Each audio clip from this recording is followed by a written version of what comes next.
এক ভাই প্রশ্ন করেছেন, শিয়া কারা? এরা কি মুসলিম? ইরান ও ইসরায়েল ইস্যুতে মুসলিম দেশগুলোর করণীয় কি? শিয়া কারা? এটা এখনকার সময়ের প্রশ্ন, কিন্তু না করাই ভালো ছিল। এজন্য বললাম যে এখন শিয়া সুন্নি দেখার সময় নাই। গোটা পৃথিবীর মুসলমানরা আকীদায় ৭৩টা ভাগে বিভক্ত। ফেরকা হলো ৭৩টা, আপনারা সবাই জানেন। শিয়া আর সুন্নি এই দুটো হলো বড় দুইটা বিভাজন। আপনারা মনে করেন আপনারা সুন্নি বেশি, যেহেতু আপনারা সুন্নি অধ্যুষিত এলাকায় থাকেন, কিন্তু পৃথিবীতে অর্ধেকেরও বেশি মুসলমান শিয়া। ইরান, ইরাক, আফগানিস্তান, এমনকি পাকিস্তান, বাহরাইন, ওমান, এই সবগুলো জায়গার অধিকাংশ মানুষ হলো শিয়া। তো অর্ধেকের বেশি জনগোষ্ঠী শিয়া, আর সকল শিয়াকে কাফের বলার কোনো সুযোগ নাই। শিয়াদের মধ্যে অনেক ফেরকা আছে।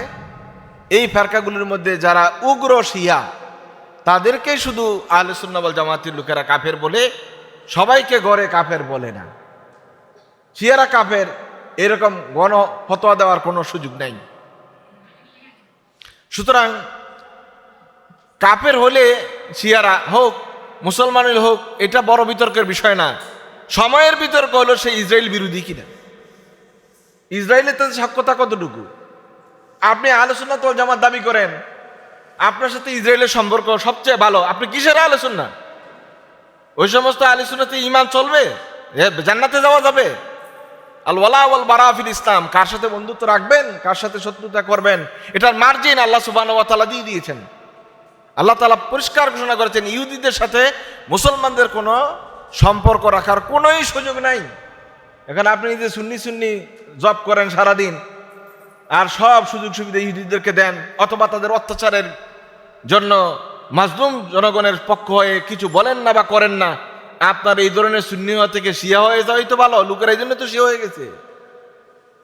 বরং আপনার এই বলিষ্ঠ ভূমিকা রাখা উচিত ছিল যে শিয়ারা কাক কি করে, যা ওখানে যারা শিয়ারা যে ভূমিকা রাখছে, আমাদের ভূমিকা থাকা উচিত তার চেয়ে বেশি। কেন আপনারা সব সুন্নিরা মিলে একটা জোট করতে পারলেন না? আপনারা সব সুন্নিরা মিলে ইসরায়েলের বিরুদ্ধে আক্রমণ করার কোনো ব্যবস্থা নিতে পারলেন না? যেহেতু পারেন নাই, সুতরাং ইসরায়েলকে দমন করার জন্য ইরান যে ভূমিকা নিয়েছে তাকে সমর্থন করা ছাড়া আপনাদের বিকল্প কোনো পথও নাই। আল্লাহ সুবহানাহু ওয়া তাআলা এটা মোটেই পছন্দ করেন না। এবং সৌদি আরবে এক বড় আলিম দ্বীন আয়াজ আল কারনি, উনি কোথায় আছেন আমরা জানি না, তাকে গুম করে ফেলা হয়েছে। আয়াজ আল কারনির একটা অপরাধ ছিল এই যে তিনি কিতাব রচনা করেছেন ৩২০০ পৃষ্ঠার এই কিতাব, ৩২০০ পৃষ্ঠার এই বই, যেই বইয়ে তিনি উল্লেখ করেছেন আল ওয়ালা ওয়াল বারা ফিল ইসলাম, ইসলামে বন্ধুত্ব এবং শত্রুতার কি মাপকাঠি হবে এটার উপরে। তিনি সেখানে সৌদি প্রশাসনের বিপক্ষে লিখেছেন, বলেছেন সৌদি যেই প্রশাসন যে চেতনায় বিশ্বাস করে, যেই বন্ধুত্ব এবং শত্রুতার নীতি গ্রহণ করে, এটা ইসলামের নীতি নয়। এরপরে কিন্তু আর আয়াজ আল কারনিকে খুঁজে পাওয়া যাচ্ছে না। বুঝতেই পারছেন যে আমাদের এই সুন্নি নামধারী লোকেরা আমরা কতটা ভীরু।